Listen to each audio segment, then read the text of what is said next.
Welcome back to the Scarlet Faithful podcast. I'm Aaron Brightman. This episode is brought to you by Knights of the Raritan, the Rutgers Collective. Knights of the Raritan provides a unique way for Rutgers athletic programs to be successful in the ever-changing NIL environment. Become a member of the Knights of the Raritan for a chance to win giveaways, unique experiences, exclusive event invites, and more. Subscribe to their newsletter. It's free. It covers a bunch of stuff with Rutgers athletics. And also just keeps you in the know with what they're doing. It's completely free. I have the link in the description of this episode, wherever you are listening or watching this. And I encourage you to become a member to help Rutgers student athletes with NIL. So let's focus here on Rutgers basketball. The dead period still in effect, June 2nd. The NBA early withdrawal deadline just passed. Rutgers not in play for the first time in a few years in terms of waiting on a decision. Last year it was Cliff Amore. The year before, Caleb McConnell, Geo Baker, Ron Harper Jr. years ago. So is, in a way kind of nice. Last year was Paul Mulcahy as well before he ultimately transferred. But it was kind of nice to not have to worry about that part of it. And it goes back to my earlier point in March where obviously the season ended really poorly. Rutgers finished 15-17, first losing season in 5 years. But I did say then, and I think even more so now, it was a blessing for Rutgers, not that they had a bad season, but that based on that bad season, they were able to hit the ground running in rebuilding the program this offseason as soon as, it was basically not even mid-March when they started. So here we are. Memorial Day is past. June 1st approaching this weekend. Rutgers has 12 scholarships filled for next season so far, one open spot. And it's going to be a fun couple of weeks just across college basketball and the Big Ten in terms of seeing how all the rosters solidify now with the names that did come back from the NBA early withdrawal. Coleman Hawkins, obviously a huge name out there. Not expected to return to Illinois after withdrawing from the NBA draft. Should command. He'll probably, I think he'll end up being the highest paid player NIL-wise, whether that's confirmed or not. But, if Great Osborne got $2 million, I think Coleman Hawkins would get pretty close, if not more. Hunter Dickinson, was really high is really high at Kansas. Who knows what year two is there? But Coleman Hawkins obviously would be a huge get for anyone. I kind of feel like he's going to land at Arkansas. Yes, he says he likes Steve Peichel. No, he's not coming to Rutgers. I wish he was, but he's not. Another player that keeps getting mentioned, people keep asking me about, is Ugonna Onyensu, the big man from Kentucky. He also withdrew from the draft on Wednesday. I don't see it. He hasn't visited. I don't think Rutgers has been particularly in touch with him. Obviously, things could change after withdrawing from the NBA draft, but and someone cited on Facebook that I said it was because of NIL. NIL is certainly a factor. NIL is always a factor, and it's was out there that Onyensu was asking for a lot. But that wasn't the sole reason I thought Rutgers wasn't in play. I just think I don't know how involved they really have ever been. And there was some random college basketball Twitter account that said predicted he was going to land at Rutgers a few days ago. And all of a sudden, people think it's real. So I said this way early. Rutgers entering the national conversation as a college basketball program. The national media, but then also a bunch of random accounts online. Like, you're going to see a lot of things about Rutgers, and you got to really weed through what's true and what's not. And not one media person, non-media person, whatever I am, who covers Rutgers on a regular basis has linked Ugonna Onyensu to Rutgers other than that initial report that they contacted him, which was a few weeks ago. So just remember that, I know a site picked up on the tweet and published it and, speculated. Anything's possible. Anything could change. I would be very, very, very, very, very surprised if he even visited Rutgers at this stage. So we'll see. Victor Mikic is a high school kid that they're high on. Serbian kid, plays at Athletes of Tomorrow, where Ace Bailey and Michael Davis played. He's got some international experience playing for the Serbian national team. U17 team. He's played at the NBA Skills Academy. But obviously an insurance policy and things like that. Jamie Vincent still hasn't decided either. He was supposed to decide over the weekend in terms of visit Rice, Kentucky, Rutgers. So the search continues for that 13th roster spot. But one thing I wanted to do, and again, this is going to change in the next couple of weeks. Rutgers reporting June 15th. Most teams will be reporting by then. I went back and I looked at Bart Torvik. I've talked about before, a great analytical site, to see where he has the whole Big Ten right now projected from an analytical perspective in terms of his site and projections. And I mentioned when Rutgers added PJ Hayes that they jumped from 33rd to 26th.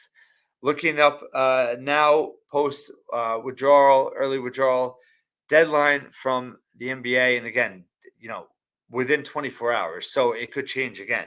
Wanted to go through the 1 through 18 breakdown and where Rutgers shakes right now. So Purdue is the top-rated projected team per Bart Torvik at number 12 nationally. UCLA at 13. Michigan State at 20. Indiana at 23. That was a little surprising based on just the hype and a lot of the talent they brought in. But just 23.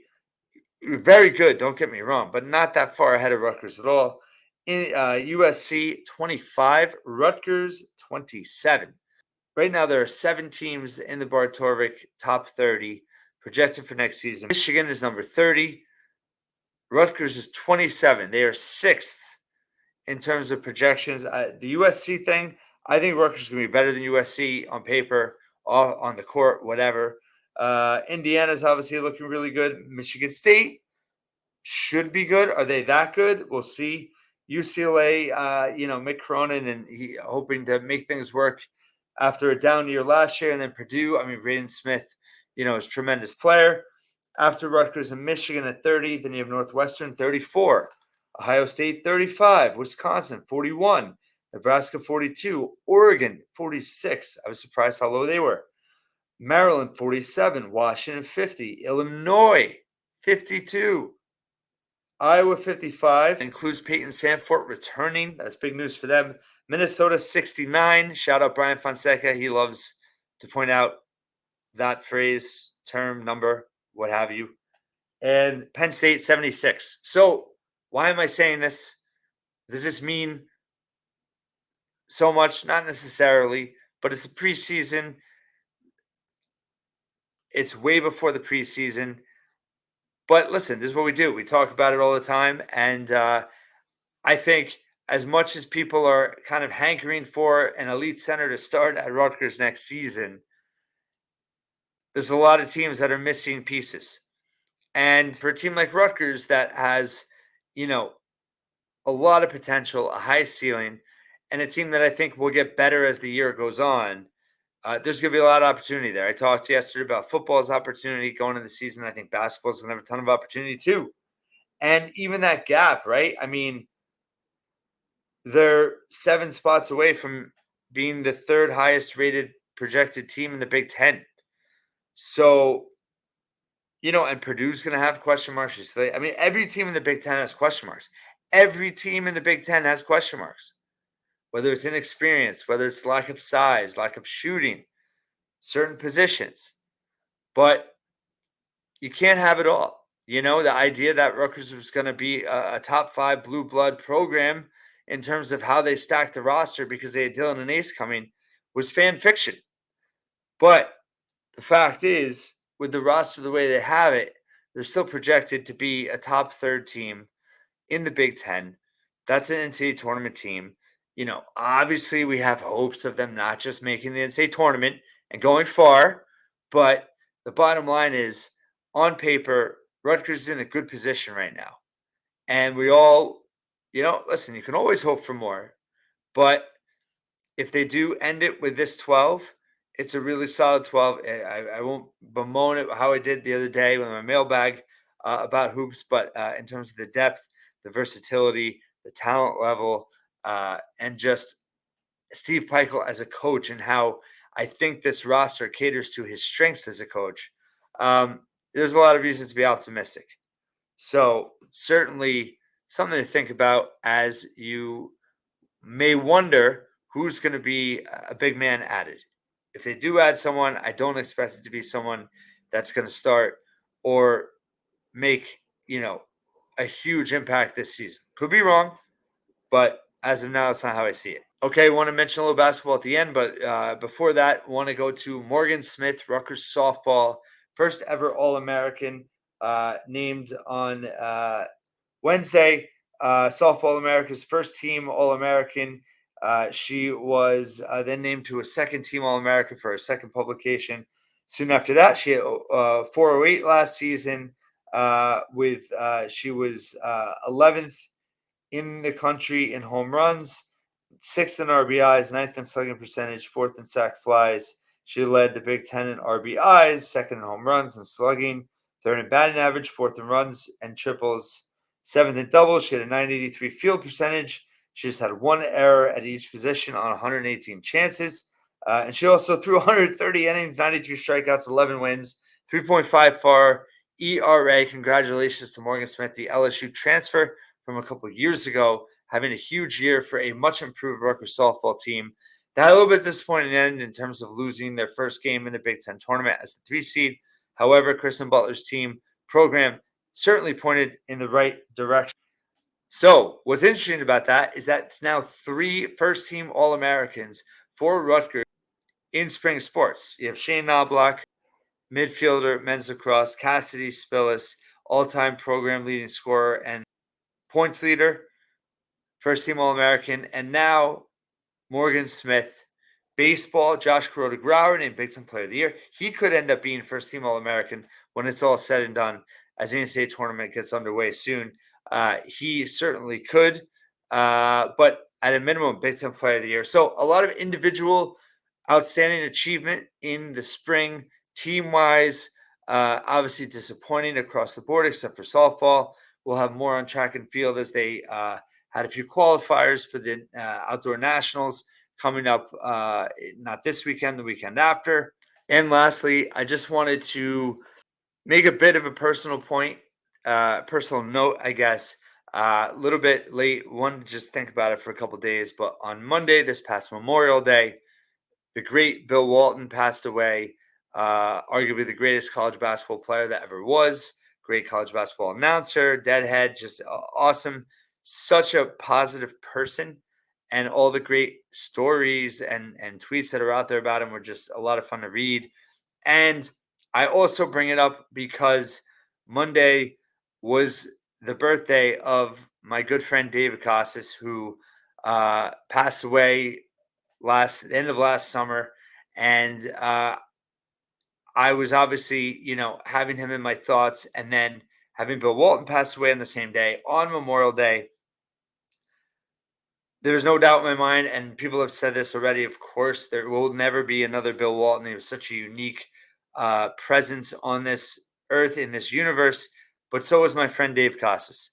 And there will never be another Dave Casas. And they both could talk a room under and, could interject themselves with any type of person.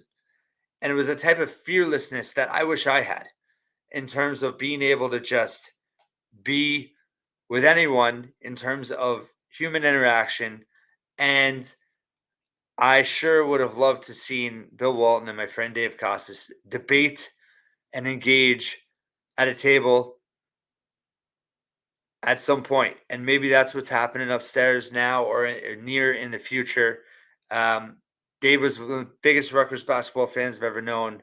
Plenty of text messages over the years.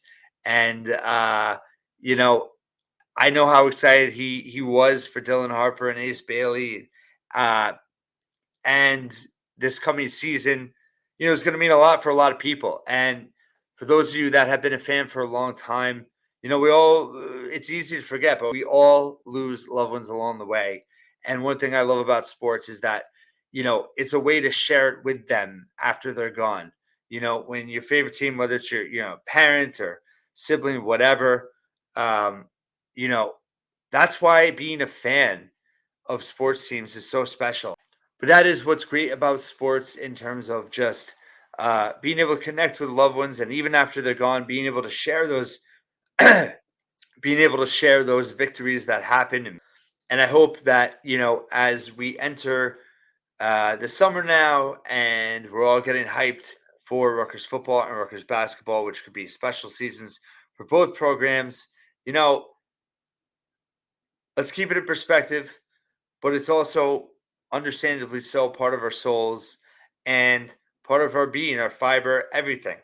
And it's going to be a great journey as fans together, but we're going to be bringing other people with us that are no longer here. And that's an important thing to remember. And I hope that everyone can just be nice to each other. Everyone's entitled to their opinion. I've seen a lot of stuff out there lately, whether it be on Facebook or other, people not being tolerant of other opinions. And, maybe I'm the eternal optimist, but, listen, not everybody's going to be right. You don't have to agree with everybody. People certainly let me know that. But let's just, this is a very special opportunity ahead in the year that's coming. And I hope everyone has the right perspective on it and just really tries to enjoy as much as possible. And that's what I think of when I think of my friend Dave, who's not here to experience it anymore. But he's going to be with us along the way. And I'm going to remind you of that. And I just, I don't really get upset about celebrity deaths. I mean, I'm a father of two. I have I'm plenty in my own world, and what is important and remembering. But Bill Walton was someone that I always admired and I love listening to about as a basketball junkie.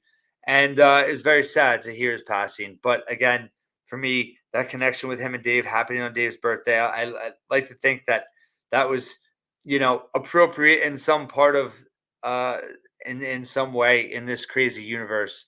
And all I could say is thank you for everyone's support, and I really appreciate you know connecting in the spirit of Bill Walton and my friend Dave.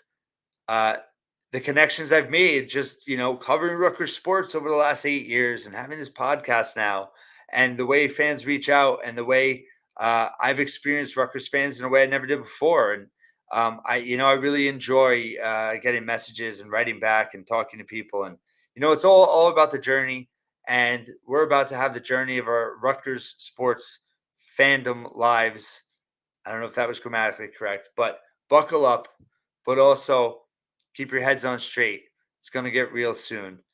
Thank you so much for listening and watching to the Scarlet Faithful podcast once again.